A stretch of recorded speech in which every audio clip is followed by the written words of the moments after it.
আসসালামু আলাইকুম। আমি ডাক্তার রিক্তা পারভিন, হোমিওপ্যাথিক এবং আয়ুর্বেদিক চিকিৎসক, চেম্বার সেবা হোমিও কমপ্লেক্স অ্যান্ড সেবা ডিজিটাল ল্যাব, সদর হসপিটালের পূর্ব পাশে, মাগুরা। প্রভাষক হিসাবে কর্মরত আছি Magura homeopathic medical college and hospital. আমি মূলত বন্ধ্যাত্ব এবং যৌন রোগের উপর প্রাধান্য বেশি দিয়ে থাকি। আমরা সাধারণত যখন কোনো যৌন বিষয়ে ভিডিও করে থাকি অথবা প্রোগ্রাম করি, সেখানে সাধারণত পুরুষদের যৌন সম্পর্ক নিয়ে বেশি কথা বলা হয়, মেয়েদেরকে একদমই বাদ দেওয়া হয়। আমার আজকে ভিডিওর বিষয় যৌন মিলনে স্ত্রী কিভাবে স্বামীকে উত্তেজিত করবেন। অনেক স্ত্রীর ধারণা যৌন মিলনের সময় শুধু স্বামী তাকে উত্তেজিত করবেন, তার কোনো ভূমিকা নেই। অনেক স্ত্রী যৌন মিলনের সময় চুপচাপ বিছানায় শুয়ে থাকে, এতে স্বামী স্ত্রীর প্রতি বিতৃষ্ণা হয় এবং অনেক সময় দেখা যায় যে পরকীয়ায় লিপ্ত হয়ে যায়। এই বিষয়ে কথা বলার সময় আমরা সাধারণত দুইটি বিষয়ে প্রাধান্য দিয়ে থাকি বেশি, একটা পরিবেশগত, একটা দৈহিক। সাধারণত পুরুষরা ব্যবসা বাণিজ্য চাকরির জন্য বাইরে থাকে, দিন শেষে একসময় ঘরে ফেরে। তখন স্ত্রীদের উচিত অধিকাংশ সময় স্বামীর সঙ্গে সঙ্গ দেওয়া, এতে স্ত্রীর প্রতি স্বামীর আলাদা একটা আকর্ষণ থাকে। এই সময় স্বামী যখন বাড়িতে থাকে, পারিবারিক কোনো বিষয়ে তার সঙ্গে কথা বলা ঠিক না, কারণ এমন কিছু বলা যাবে না যে তিনি টেনশনে থাকেন এবং মানসিক সমস্যায় ভুগতে থাকেন। এই সময় স্ত্রী সারাদিন যে কাজ শেষে পরিষ্কার পরিচ্ছন্ন হবেন এবং পরিষ্কার পরিচ্ছন্ন কাপড় পরিধান করবেন, বিছানাটা সুন্দরভাবে গুছিয়ে সাজিয়ে রাখবে। যে রুমে সাধারণত ওনারা থাকেন, দুজন স্বামী স্ত্রী দুজন থাকেন, সেই রুমটা গুছিয়ে রাখবেন, বিছানার চাদর গুছিয়ে রাখবেন এবং সুগন্ধি গায়ে ব্যবহার করবেন এবং স্বামীর পছন্দ অনুযায়ী সাজগুজ করবেন যাতে স্বামী তার প্রতি আকৃষ্ট হন। মিলনের সময় সাধারণত স্বামীর পর্যাপ্ত পরিমাণে এনার্জি লস অথবা শক্তি ক্ষয় হয়।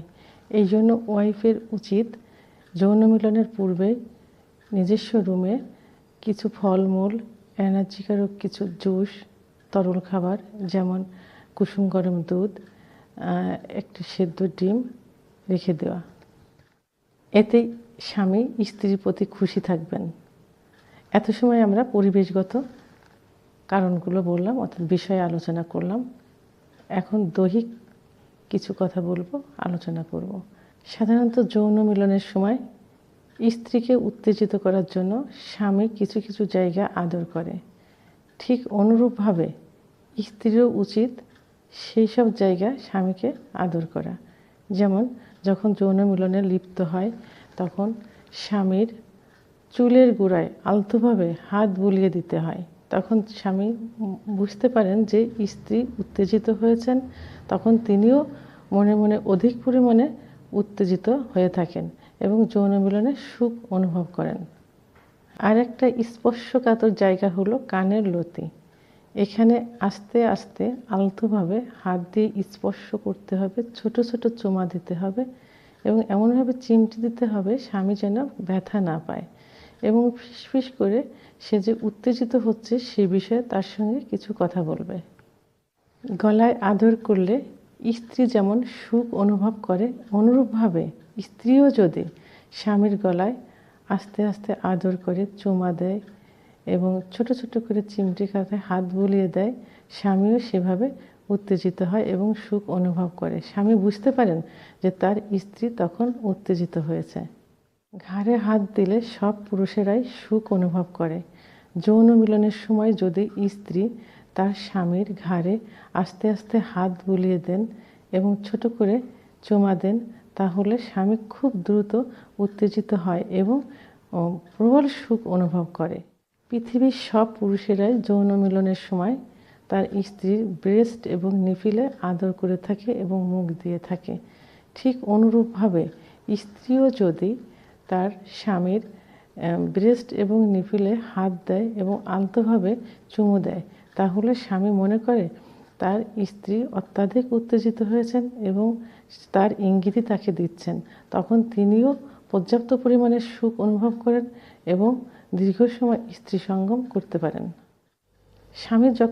উভয়ে যখন যৌন মিলনে লিপ্ত হবেন, তখন স্বামী বিভিন্নভাবে তার স্ত্রীকে আদর করতে থাকে। ঠিক সেই মুহূর্তে স্ত্রী যদি তার স্বামীর পুরুষাঙ্গে অর্থাৎ লিঙ্গে আলতোভাবে হাত দিয়ে আদর করতে থাকেন এবং মৈথুন করতে থাকেন, তাহলে স্বামী অত্যাধিক সুখ অনুভব করতে পারেন।